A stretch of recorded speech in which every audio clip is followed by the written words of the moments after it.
Dustin Poirier on the phone. Dustin, how are you? Good. What's going on? Good, buddy. Sorry, we're looking at a blonde out through the window. Not me. I'm a husband and a father. That's What's up, true. Dustin? Matt's looking at me. So, Dustin, now is it? I got heard two different versions of your last name, Poirier or Poirier. How do you prefer it pronounced? Poirier. It is. I thought There so. you Okay, go. Chris, the producer, was telling us Poirier. I'm like, no, the R is not silent.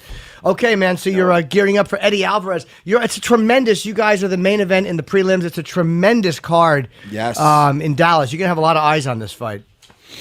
For sure, man. It's a big one. A lot of people saying the biggest card of the year, and it's awesome because I grew up 6 hours away from there. It's a 6-hour drive, so be kind of close to home. And you're fighting. This is Eddie's first fight since losing his belt to Conor in Madison Square Garden. And I was at that fight, and I've said this before. It really seemed like the moment, because Eddie is a very tough guy, as you know, and it seemed like the moment got to him a little bit or overwhelmed him or whatever it was. How did you feel? I'm sure you saw that fight. What were your feelings on that? Yeah, I think he fought like Eddie usually does. Well, it depends. Sometimes he goes out there and wrestles more, but he kind of fought like he usually does, lunges in with his right hand. And, Conor just countered him clean, smooth. And you had, you lost the thing in common with your two last losses is Conor and Michael Johnson. Both are southpaws and both kind of, did they get into your head a little bit? Does what? Meaning, were you were a little bit angry because you've talked about being an emotional fighter, and were you reacting more out of anger against those two, which might have hurt you? 100%, yeah. I definitely was, and I know that, and I've addressed that, and you're going to see a cool, calm, collected fighter next weekend, man. It's going to be something beautiful. How do you address that? Like, is it something that you like? And not to be corny, but do you go to therapy for that, or do you sit with your coaches, or how do you say like I can't allow the anger because it feels right, but it's hurting me in the moment? Right. Yeah. It makes me do stuff that I normally wouldn't do. It makes me make mistakes. I'm way better fighter than that. And when I get mad and get emotional and fight with a lot of emotion like that, it blinds me a little bit and make big mistakes. But yeah, I have a mental coach and just growing as a person. I have a daughter now. She's teaching me patience. It's just life, pretty much. Life makes you better. And is it bad for guys to know that gets to you? Because at least you were very open about it. And is it bad now to guys can know, like, hey, we can do this to this guy and put him off his game a little bit, or think they can?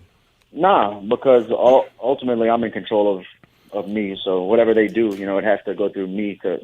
I have to be the one to make myself upset or emotional or angry, but I'm in the driver's seat, bro. Okay, that's good. And I'll tell you, you do a really good job of a lot of guys when they stumble in there, they have a hard time, getting back up on the horse. When you lost that fight to Conor, you came back and you had an impressive 5-fight win streak, which was awesome. And then, you get a little bump in the road, which is the very respectable Michael Johnson. And then you came back and had Fight of the Night and a great performance versus Jim Miller. So right. What do you think that is, man, when you do a little stumble and you come back and you're looking better than ever? Because some guys don't possess that. That's right. Yeah, man. Some guys can't come back from a loss, you're right, but I just have self-belief and I just stay true. I'm really in this sport to win it and be in it for the long run.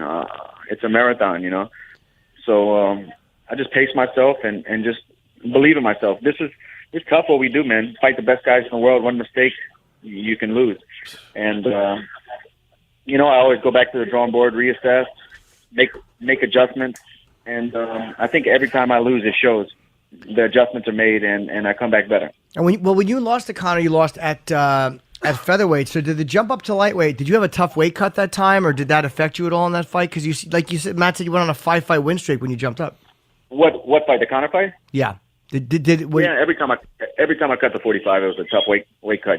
I walk around 180, so it was every cut was tough.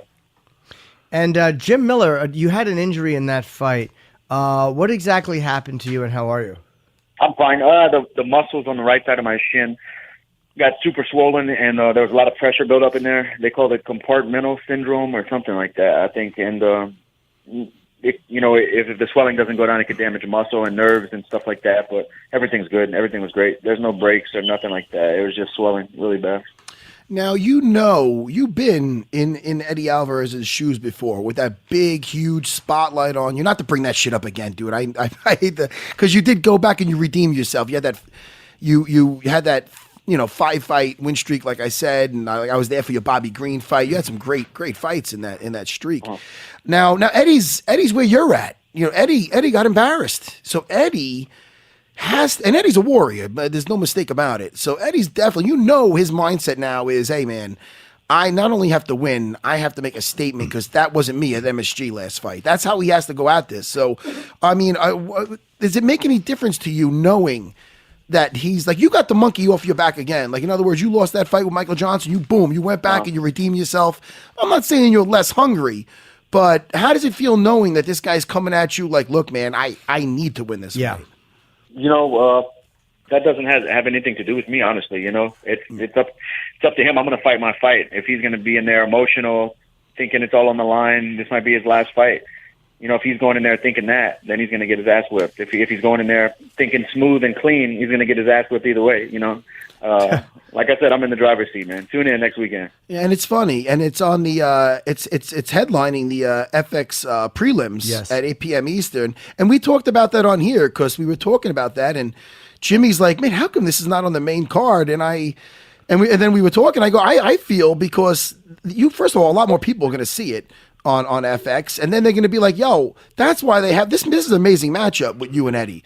So I'm thinking that's the last fight they're going to see. They're going to be wanting to buy the pay-per-view. So that's why I think you're in that spot. Do you give a shit about not being on the main card, or? Nah, you know how it is in the old days. If you're on the main card, you got big sponsorship money and stuff like that. But it's a different day and age in the UFC now, and I kind of rather fight there. Get the fight earlier, get done earlier, get to watch the rest of the fights. You know how it is when you fight late on the main card. Yeah, it's 1:00 when you're getting out the arena. You're scrambling to find everybody, and you got family waiting on you out there. This time I'll be able to fight, get back to the locker room, take a shower, and enjoy the rest of the show. And like you said, possibly more people are going to watch this fight on the prelims as well. Yeah, so the money's the same. More people are going to see it. I'll be done early, but it's good. It's funny. I've always felt the same way when I used to fight. I fought a prelims a bunch of times, and I'm like, yo, I never gave a shit. I'm like, good, man, get it done with. That's funny. I have a question for you too, Dustin. Just to go back one more time, because it was something about the psychology of what you said. You said that it really, you fought angry, and Conor smiled at you backstage the night you were supposed to fight him, and that really messed with your head. Was it a sarcastic smile, or was it just like a, hey, there's the guy I'm fighting smile? I don't know, man. Oh, you know, okay. I don't know. I was curious about that because that was such an interesting quote that you said that got into your head. I love the fact that you're very honest about that, because a lot of guys don't want to talk about the things that bother them or the things that affect them. Right, man. I honestly, I have nothing to hide, man. This is fighting. What can I hide? Everything's going to be put on the line and showed. Nothing can be faked or lied about once we get in there. So, it's all good. What do you think about the state of the division right now? I mean, you got Conor's not fighting right now. Khabib is in limbo. Dos Anjos is going to welterweight. Nate's MIA. What do you think? I think I have get past Eddie next weekend, and I have a good chance of being right there with the top of those guys. Yeah, I mean that's a very tough guy to get through next weekend. I don't know why Eddie hasn't fought since then if he was waiting for the right fight. But it does seem like everything is kind of up in the air, and there's a lot of room to advance to whoever wins this fight. No doubt about that, man. It's this is probably one of the craziest divisions right now, with them maybe making an interim belt and then the champion not fighting, and no telling what's going to happen. Anything can happen in this sport, man. So we'll see in a couple months. But after this next weekend, it'll be clearer.